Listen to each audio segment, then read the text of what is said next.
All right. So, since it's just the two of us, you're welcome to turn on your mic or, jump in and with comments or questions or discussion as you like.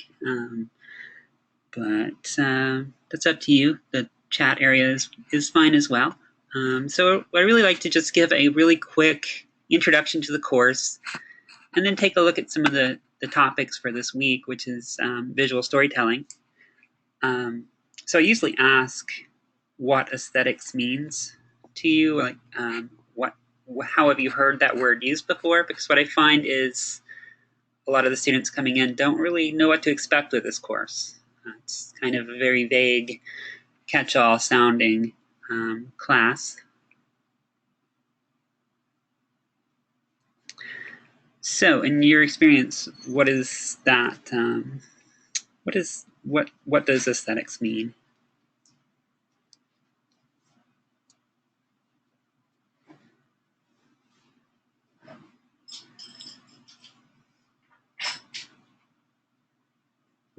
Okay, so it's a series of principles behind a design, right? So from a more formal design standpoint, you'll hear it used very casually sometimes, saying that something has a really nice aesthetic or it's aesthetically pleasing, which is just another way of saying something looks pretty.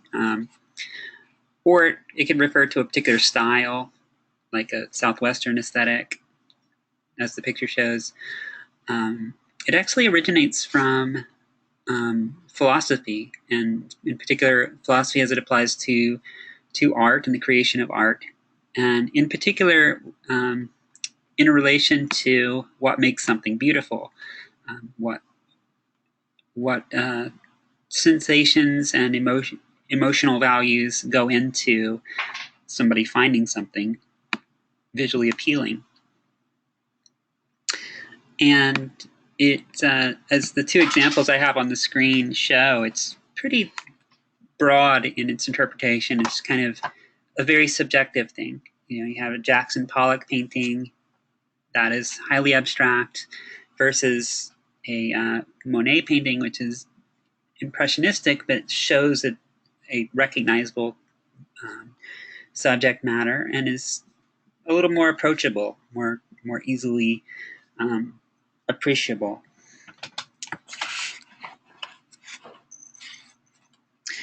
But being modern day media creators that we are, we need something a little more concrete, something a little more scientific in a sense that we can leverage, like as you said, to some principles to guide our design practices. So that's where we get to applied media aesthetics. And taking a look at, and I'm going to go back just a second, with this original definition, they focus on the values for purpose of appreciating and creating beauty. Now the definition becomes a process in which we examine a number of media elements, how they interact, and our perceptual reactions to them. So what do you see as the key change between those two interpretations of aesthetics?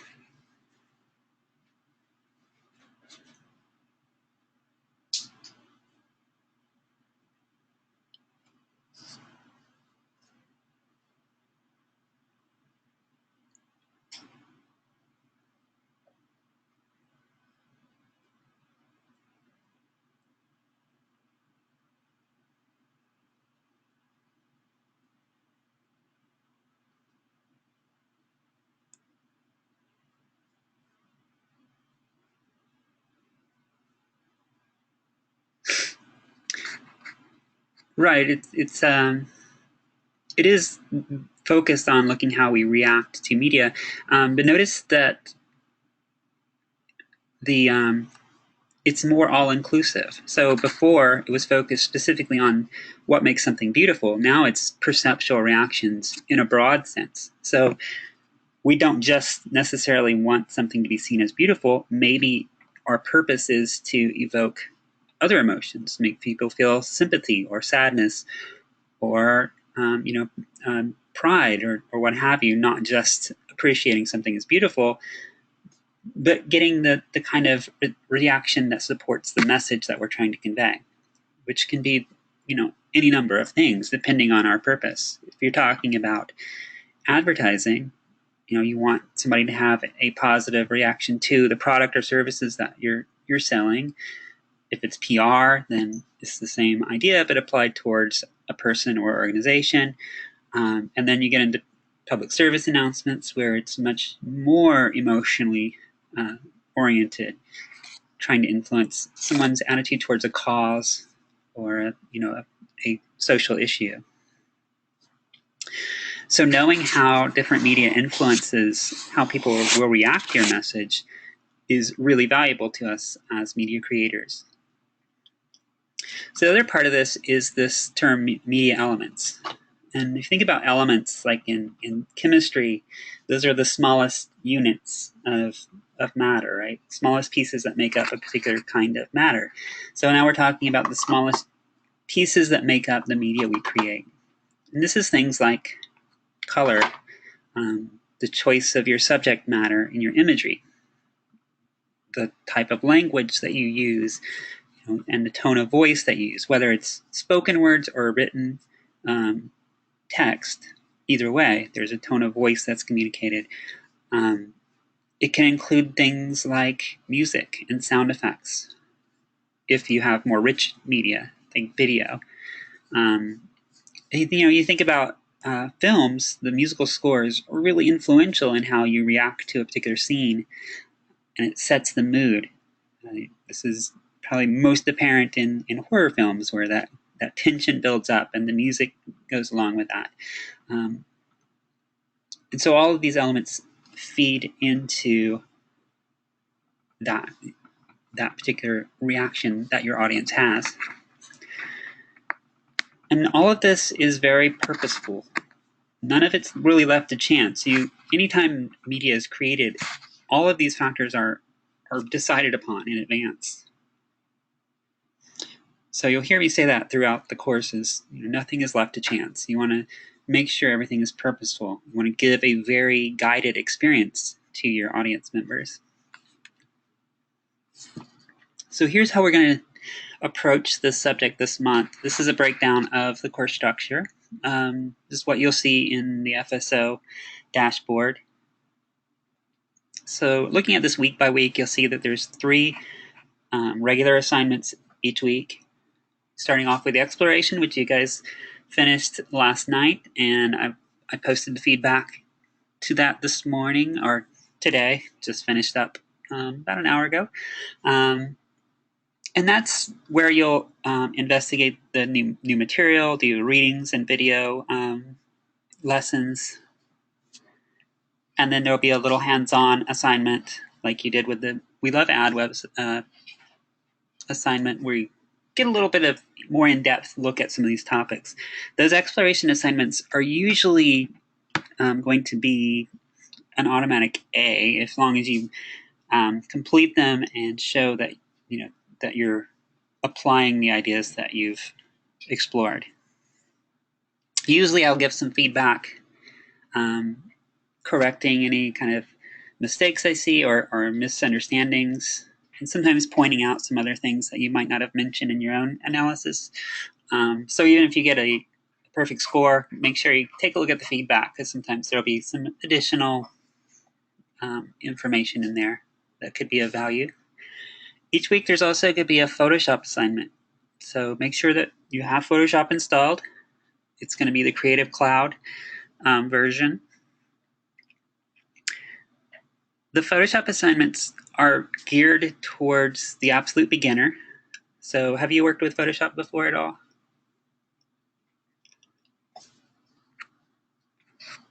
Quite okay, yeah.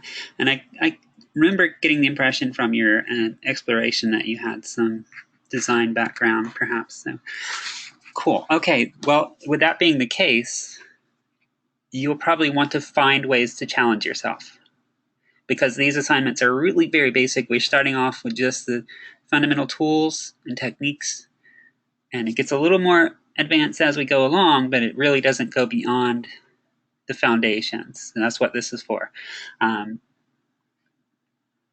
So, so as someone who's more experienced, approach these assignments, these practice assignments, don't feel constrained to just the basic requirements. As long as you're hitting those requirements, you can get really creative with these. So just so you know that. Part of the Photoshop assignments, besides just learning Photoshop, is also applying the exploration concepts. So in week 1, as you work on your Photoshop assignment, you'll also be creating a visual story. So adding text to an existing photo and perhaps manipulating the photo in basic ways like cropping, resizing, and so forth in order to create meaning. So give that image extra meaning that wasn't there before. And the third assignment each week is going to be due on Sunday nights, and that's going to be the major project for the month. It's going to be an ongoing project that we're going to build piece by piece, and then at the end, it's all going to come together for a little design project.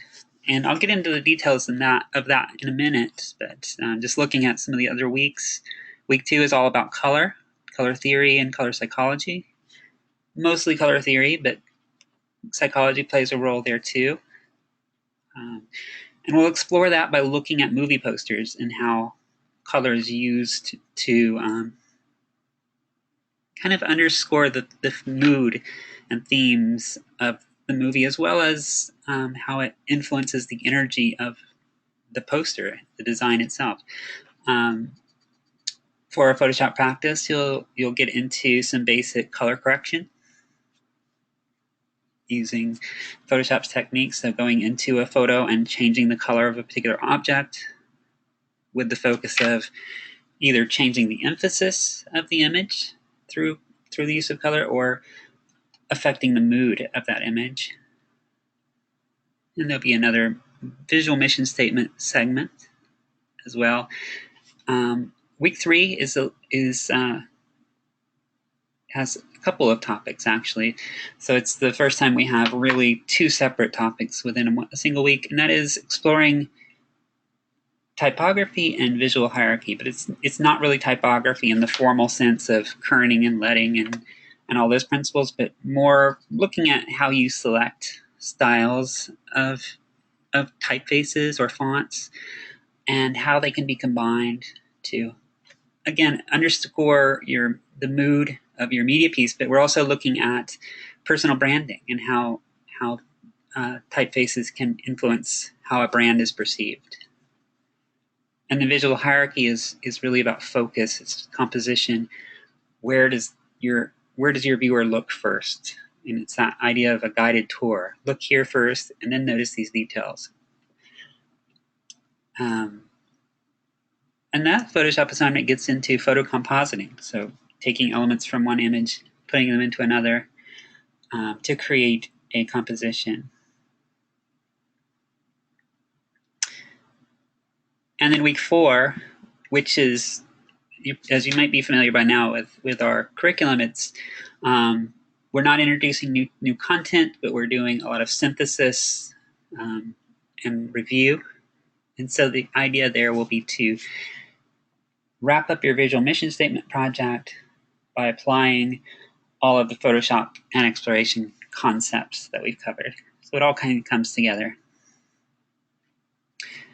Any questions so far? That's a whole lot of information, but it's what you'll see in the class dashboard as well.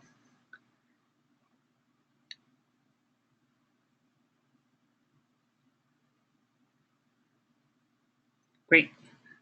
And okay, so really quickly about the visual mission statement project. Have you ever worked with something called a mood board, or are you familiar with that idea?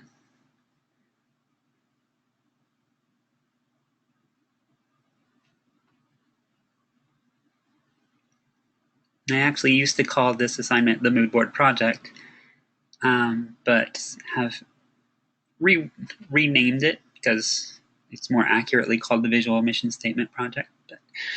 So a mood board, just for those listening to the archive and just for clarity, is basically a brainstorming tool. And it's kind of a collage, but not exactly like an artistic collage. It's just a collection of ideas.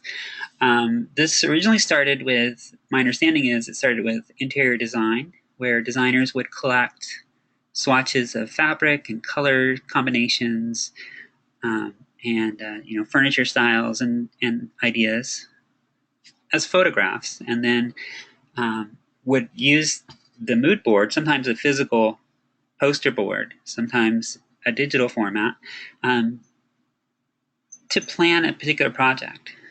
And then this was later adopted by graphic designers and web designers. And we're going to be using it this month. And you'll see this again later on, especially in the web design course down the road, as a way of planning a design project or a media project. A key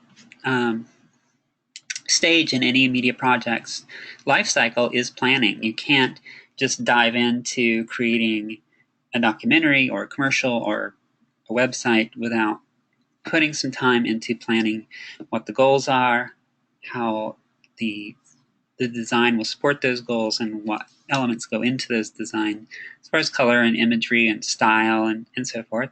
If you're working with a client, then it's going to be really important for you to show the client your vision for the project to make sure it's meeting their expectations and their needs, and matching the brand identity that they may already have established. So this is that stage in the project life cycle. This is that advanced planning stage. Before you begin any work on a design, you start coming up with ideas. So the modern mood boards usually are shared digital documents. You can use things like Google Draw or Google Slides, any kind of online document, maybe a document shared on a Dropbox. There are actually applications, cloud-based applications, that are specifically for mood boarding now.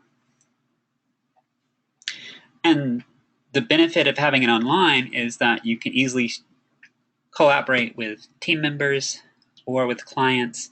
You don't have to show up at their office and present a physical copy. You can just email a link and say, how is this looking? Is this on track? So the key then becomes that you're very thorough. You want to make sure that your vision is being communicated. And we'll see that with this project, because I'll ask you to include notes and comments explaining why you're making the decisions you're making, because I want to see where your thought process is going. So, okay, the image that I have on the screen right now is just a random mood board that I found online. It looks like it's from a graphic artist who's looks probably working in advertising or possibly a book cover, but they're using a very retro 1960s looking art style.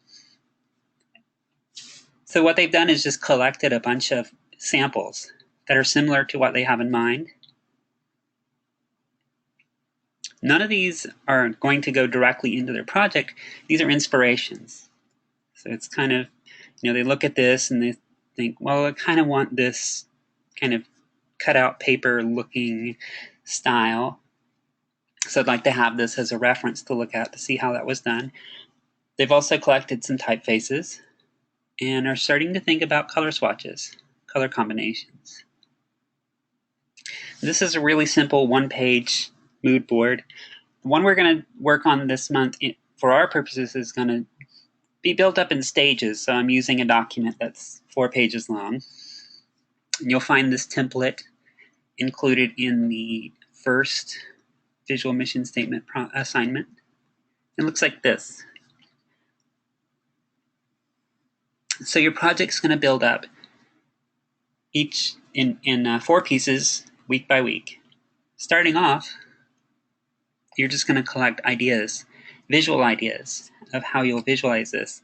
And your subject matter is going to be your personal mission statement, which I believe you would have written at the end of the introduction to media communication.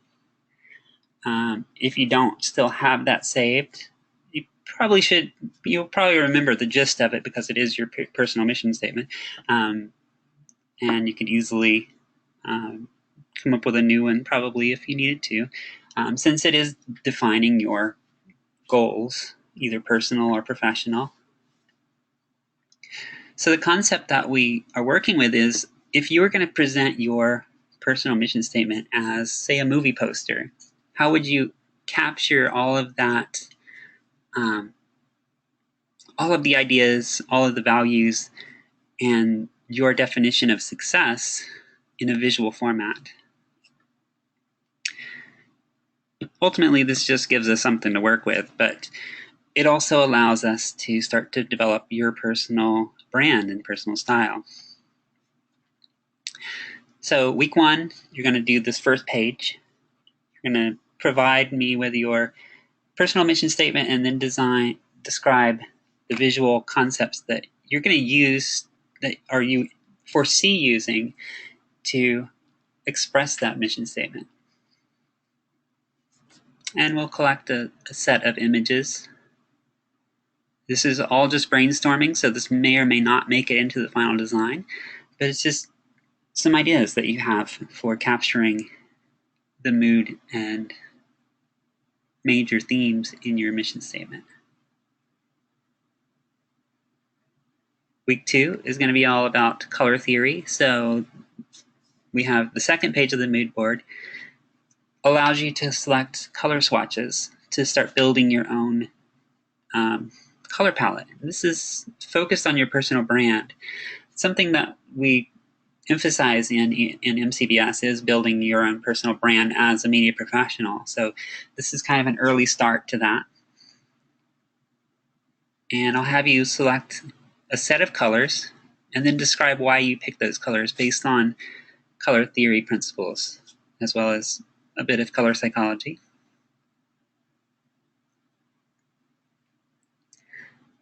Week 3, you'll pick typefaces or fonts that match your personal brand, style, and personality.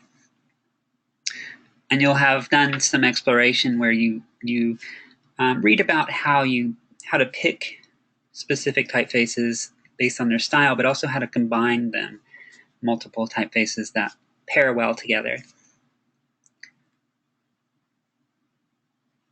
So notice that in a sense, this is kind of creating a very casual style guide. If you're familiar with the style guides, most companies will have a style guide that sets the rules for how they're presented as far as their color schemes, how their logo will be used, and so forth. So that's kind of what you're doing here is the very early stages of that kind of concept. So this is the example I'm showing here is a previous student. This is an actual project that was done. And notice, just pointing out some of the imagery she's using, the idea of standing on the edge, kind of about to take the leap. There's the natural textures, especially the weathered wood texture, which these little boxes are her comments. If I was to open that, which this is a screenshot, so I can't, but she indicates that the weathered wood represents authenticity and realness in her mind. So that's why that was picked. So when we get to week 4, it all comes together.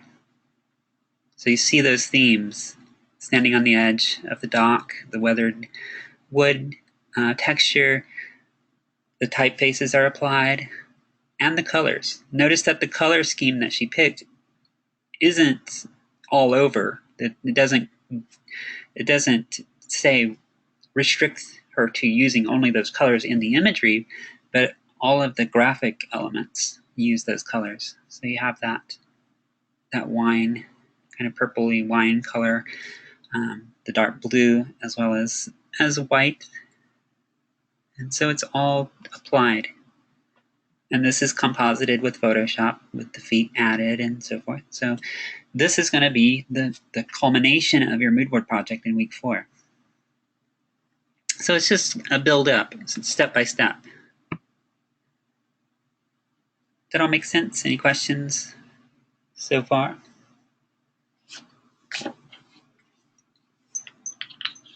Wonderful. All right, so that's the overview of the class, and just to get you oriented, hopefully. And just to take a quick look at this week's material, since we'll be working with it. And I tried to include some of your examples that came from the exploration as well. But we're talking about visual storytelling. The idea of visual storytelling is, as you would guess, telling a story through imagery, not coming right out and expressing it all in words, but instead letting the imagery give meaning and then enhancing that with small amounts of language. So just a slogan or a tagline or catchphrase. This one, as simple as adding "Here I come, ready or not," turns this image from National Geographic of this really majestic natural cavern into kind of an epic game of hide and seek. So where it would have been just a really visually impressive image, now there's a story taking place. There's actors. We don't know who they are.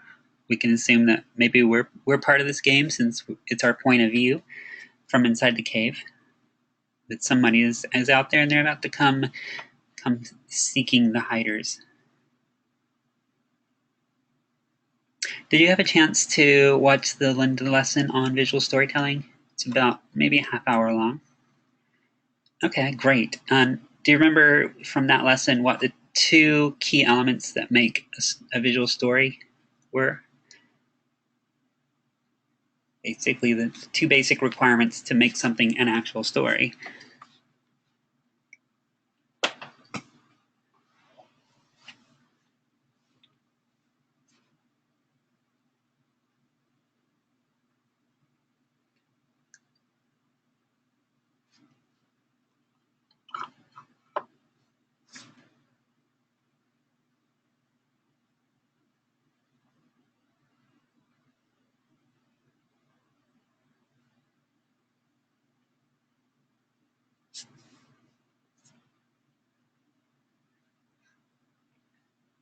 And these were basically the questions that you addressed in the exploration were based upon this as well. And first was the protagonist. So your story needs a character. They need somebody that is experiencing the events of your story. And that's your main character, the protagonist. There's not necessarily always an antagonist. Sometimes it's just a person experiencing something in a given situation. And the second element would be a story problem or challenge. You need something to be taking place, a plot, some event. Can be very small, simply someone sitting on a couch, or there was the cat sitting on the chair watching TV was in one of the examples. Not a big epic story, but it's still a story taking place. Or it can be a huge event, catastrophe or major life event. But as long as you've got those two, you have a story. You don't always have a story in imagery. A lot of advertisement is just information. Sometimes it can be really visually interesting, but it doesn't necessarily tell you a story. And that's okay. This is just one approach to communicating an idea or a feeling, is to use story. And the reason you use story is because it's emotionally engaging. We can empathize with the characters. We can relate to what they're going through, or feel the same fears of what they're going through, and so forth. So it just makes it more interesting, more engaging. So who's our protagonist in this case? And follow that up with, what's the story problem?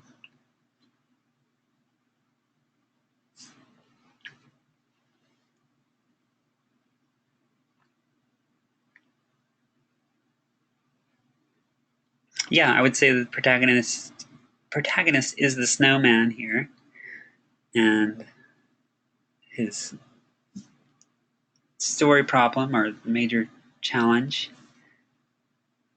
would be the approaching snowplow, right? Yeah, this horrible imminent death from the snowblower. Yeah, and that's communicated entirely visually. The little bit of text that's on the screen doesn't tell us anything about this scenario. It just identifies the product. But we can recognize what's going on here, and a big part of that is that expression on the snowman's face. And I really like to point this out because we recognize that emotion of of fear and panic, even though that's not even a human face. It's just very minimal buttons, carrot, and a little impression for the mouth. Um, this is something you'll see in a lot of the examples. We're naturally geared to recognize faces. They get our attention more than anything else. And we recognize, in most cases, we recognize the emotion that's being expressed. So if you want to convey that feeling to an audience, show it to them through the characters involved.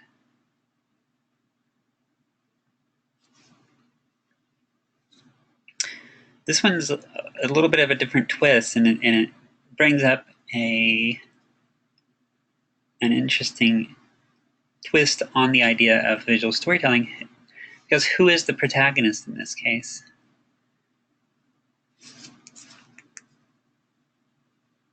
Is it the phone, or is it the person holding the phone?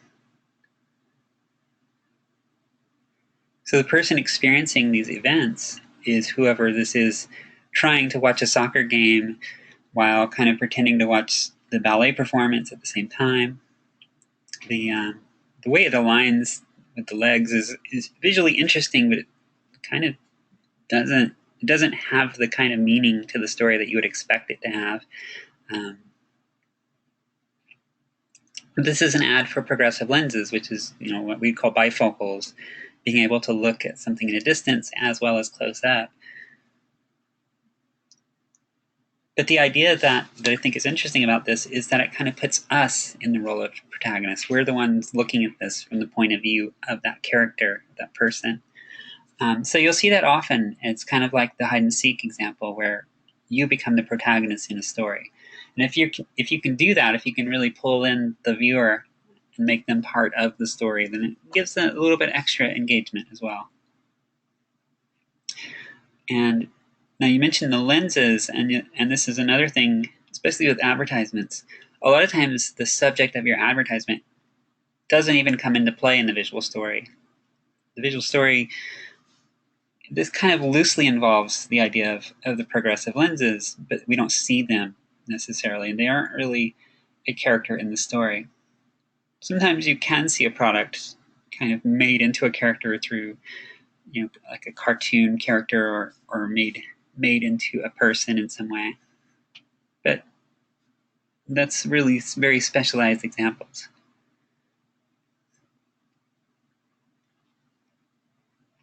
This one actually came up last month, and I saved it because I thought it was pretty clever with these kids. It's kind of mocking the geekiness of these two kids reenacting the video game, a fighting game.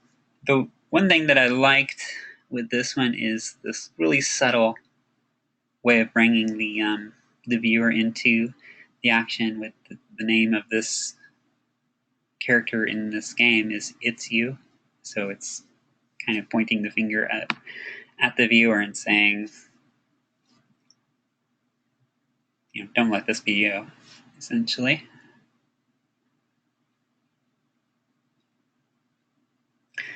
Going back to that idea of faces, there are a few more examples. These have this one's definitely been photoshopped to give the cat the bald head. But this little guy on the right with the very proud, kind of weepy eyes, but and pouty lip, has probably been enhanced just slightly to give him more human-like features because we respond to that. And even looking further at this image, look at the bars back there. This is not a pound. This dog is literally in prison. So it kind of gives it that anthropomorphized quality.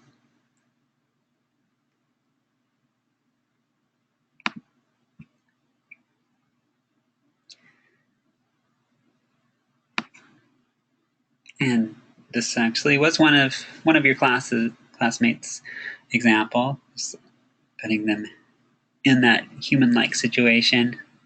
Gives that element of humor.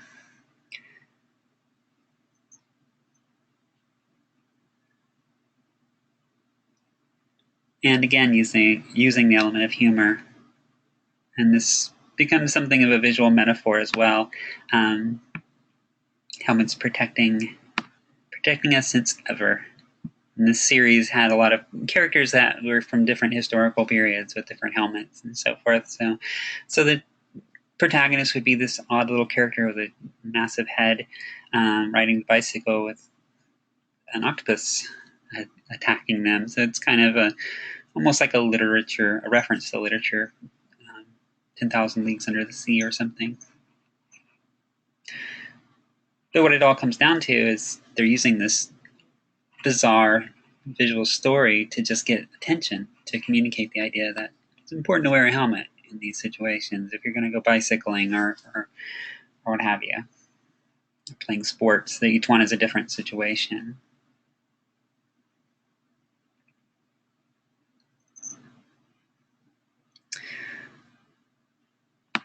This is another one I usually ask for your opinion on, like who in this case would be the protagonist and what is the problem. And especially taking into account the message, decide if your child deserves them. Okay, yeah, this is for an ad for candy.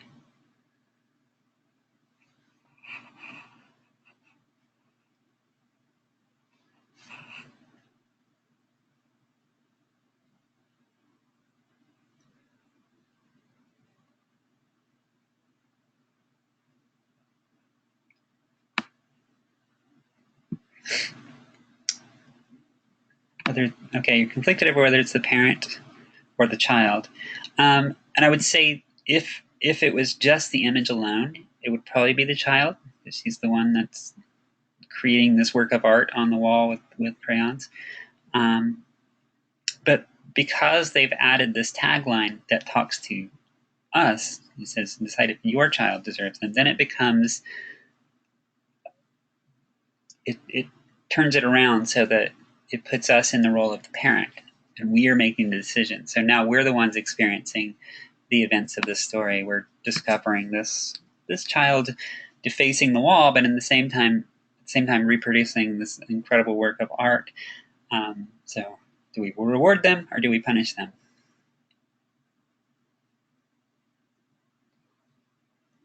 Yeah, that's the dilemma. It's like, if you have a kid that could do this, on the one hand, you want to encourage that kind of artistic talent, but on the other hand,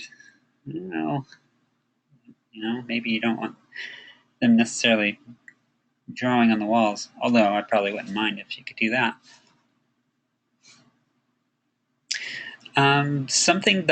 There's a few things I like to point out with this one in terms of composition. And these are factors that you'll probably get into in the graphic design course later in the program, but one thing is the use of the rule of thirds.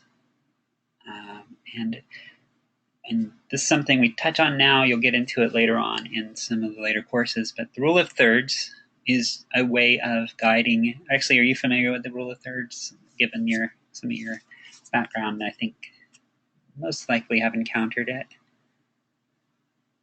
Yeah. So it is really seen in photography especially, but in design in general, it's a guideline for how to compose an image. And what it suggests is dividing your image into thirds, vertically and horizontally. So a lot of times on a digital camera, even on your phone camera, you'll see these crossbars. And the suggestion is that you align your subject at one of the crossroads where the two lines cross, or at least along one of the horizontal or vertical lines.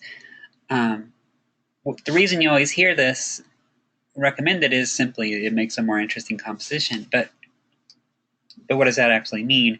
It makes a more interesting composition because it shows the relationship between the subject and the environment.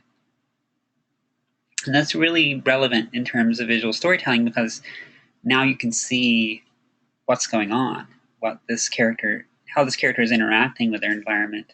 You can see the history. It allows us to see this piece of art she's created and the location that it's in, instead of just showing a very centered portrait of the girl or the piece of artwork. There's times when having a centered portrait style image is called for, but when you're telling a story, there's a lot of benefit to using this technique. When you're using Photoshop, in fact, and if you use the crop tool, it shows you these lines so that you can crop an image to fit the rule of thirds. Another aspect of that image that comes up is the idea of camera angle. And this isn't part of your exploration, but it's something I'd like to mention because you're going to get into the digital video classes soon, and this will be relevant. Camera angles can influence how characters in your media are perceived. Going back to this example, we're looking at this child from the perspective of a parent. So we're standing over them, looking down, and they're kind of caught in the act of drawing on the wall. So going back to the Star Wars example here, showing a character from a very high camera angle so that we're looking down at them makes them look more helpless, like they're not in power. So like with a child, it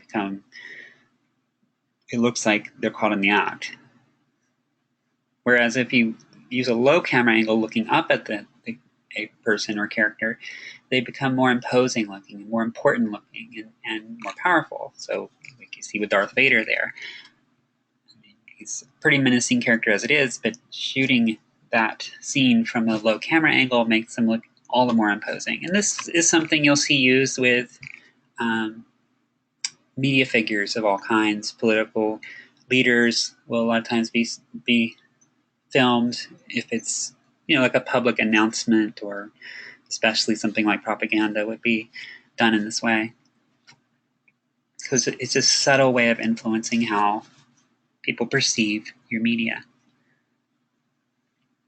In this series of ads with the children caught in the act of doing questionable deeds is a great example of that. And if you have any questions, just jump in or post them to the chat. I'm just kind of moving along, but since it's just the two of us, that's fine. The Lenda lesson also identifies some strategies that you can use for engaging your audience in your visual stories. What they all come down to, actually, is intellectual challenge. Making your audience wonder what the heck is going on,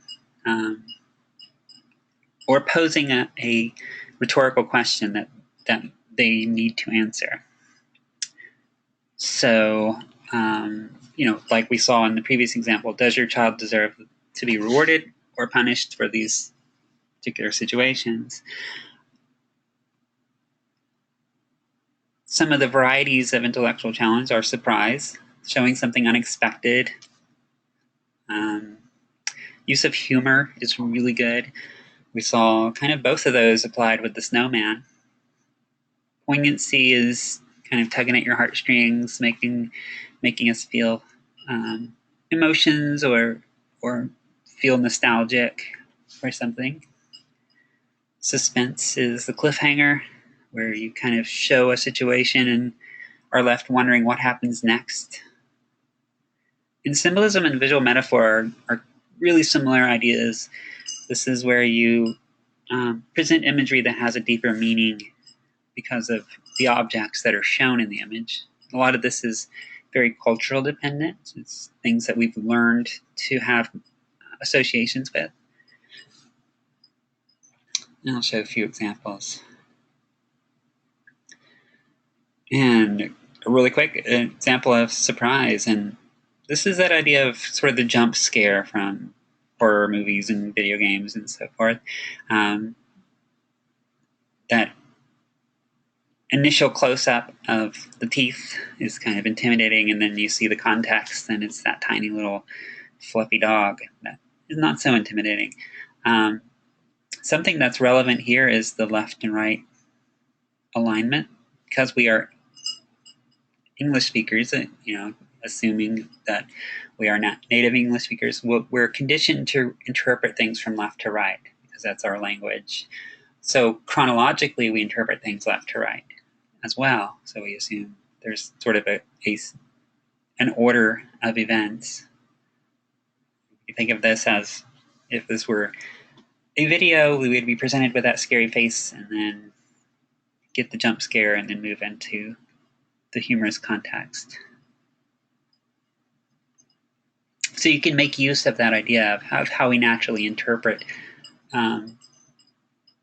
the order of events when you create your own media. Kind of like comic book style. We know how to read the comic book because it's arranged in the way we normally read text. Okay, take a look at this example and tell me what you see here. Let's say this is probably most closely fits the poignancy category. There's a little bit of surprise there as well. So just comment on what you see in the image and also kind of what is the message that you get from that. There's people behind the fabric, right? You see those eyes, right?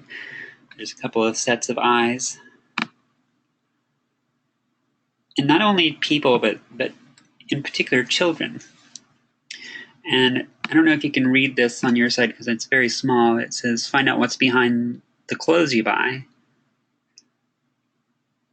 Right, how your clothes are made. So it's a comment on child labor, in places where clothing is manufactured, and trying to raise awareness of that. But it's presented in this very visually striking and kind of unsettling manner, with this little faces hidden behind that curtain of knitted fabric.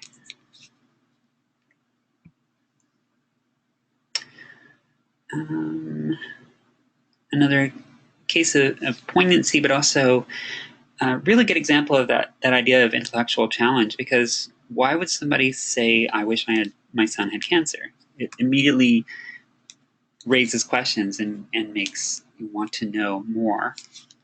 That paired with this really emotional image just really catches attention pretty quickly.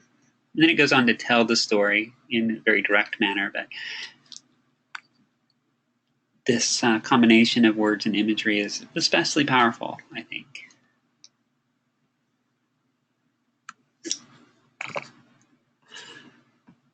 All right, so getting into visual metaphor and symbolism, this series of ads always comes up, and these things are just disturbing. But this is the Don't Be a Butt or Shake Your Butt campaign, where the people are presented as actual butts, but it's the play on words between B-U-T, butt, and B-U-T-T, where shake your butt, you'll hear that said, meaning get a move on, get going, we need to hurry, versus don't be a butt, don't make up excuses, B-U-T, it's like, I was going to work out, but I sat down. So just an actual visual metaphor replacing the person with the rear end, which, yeah, that's some bizarre imagery.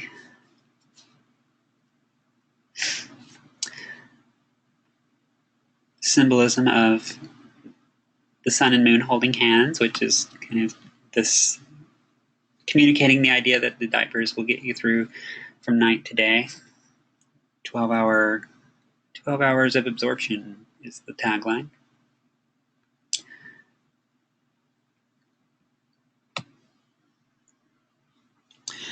And this one is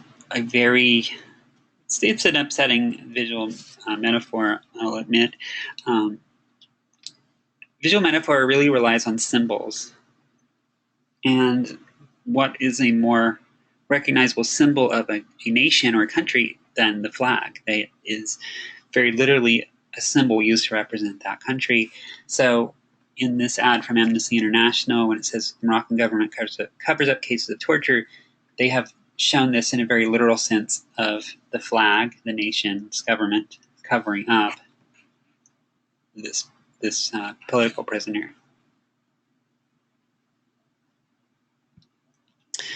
So you can see that a lot of this symbolism and metaphor really rely on us being able to recognize the symbols.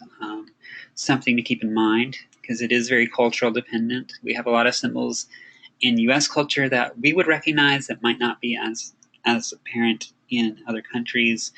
I remember once having an Easter celebration with some exchange students, and they had no idea why we were dyeing Easter eggs. And so trying to explain that without the context is difficult. So point being, if you're using a reference to that in your media, make sure that it's something the audience will recognize. That becomes more relevant if you're working in markets outside of the US, where the language and culture is very different. So visual metaphor. As I said before, not all imagery is a visual story. Sometimes it's just an image. Sometimes a visual metaphor is just a visual metaphor and there's no story. This is just a visual representation of the idea of farm to table. There's a farm implement attached to a piece of silverware. So just a way of representing that. We don't really see a protagonist. We can assume that events have taken place to take something from the farm to the table, but it's not communicated. And this was a similar instance of that. It's visually interesting, kind of eyebrow raising, and has symbolic meaning of a country that is censoring media, perhaps the press. What are they protecting you from? But we don't have a protagonist or necessarily a story problem. So these are techniques you can use without visual storytelling. And that's perfectly fine if it suits your needs. Again, this is all going back to the idea of creating the impression and message that you intended.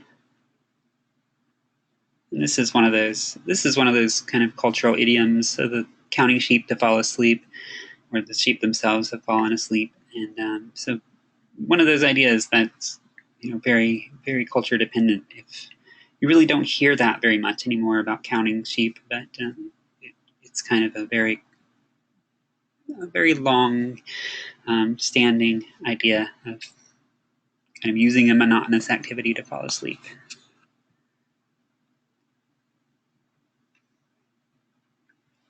This one is pretty powerful. This was from this week's exploration, the idea of yin and yang, which that's a symbol that we come to recognize. It's actually a Far Eastern symbol, but representing balance. But this is what happens when it's completely out of balance. One side, the yin side, becomes tiny and compressed into a corner, while the other competing force takes over. So as you can see, it would depend on us being able to recognize that symbol to give meaning. But it communicates a lot just using that idea.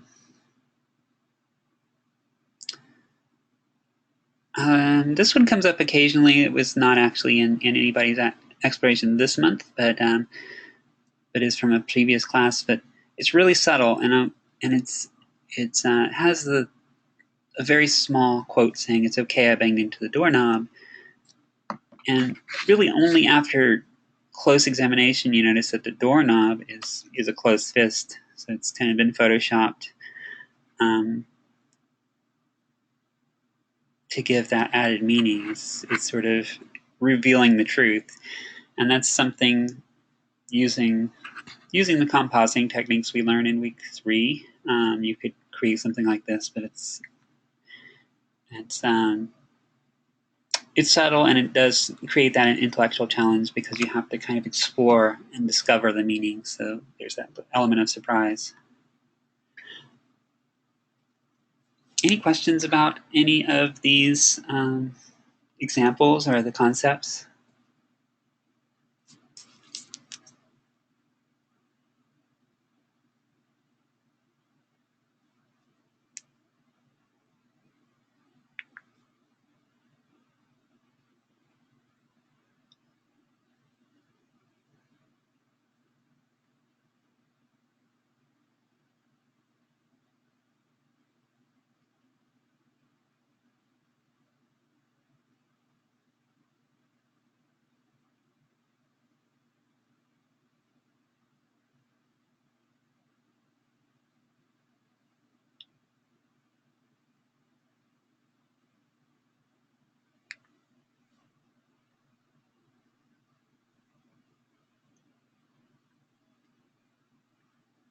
All right, so as you go into the Photoshop practice, which is going to be tomorrow's assignment, keep some of these ideas in mind, see how you can make use of them in your practice, and come up with some interesting stories using the images that I've provided. So it's kind of gives you a little bit of a restriction. You have to use this set of images and then come up with meaning behind them.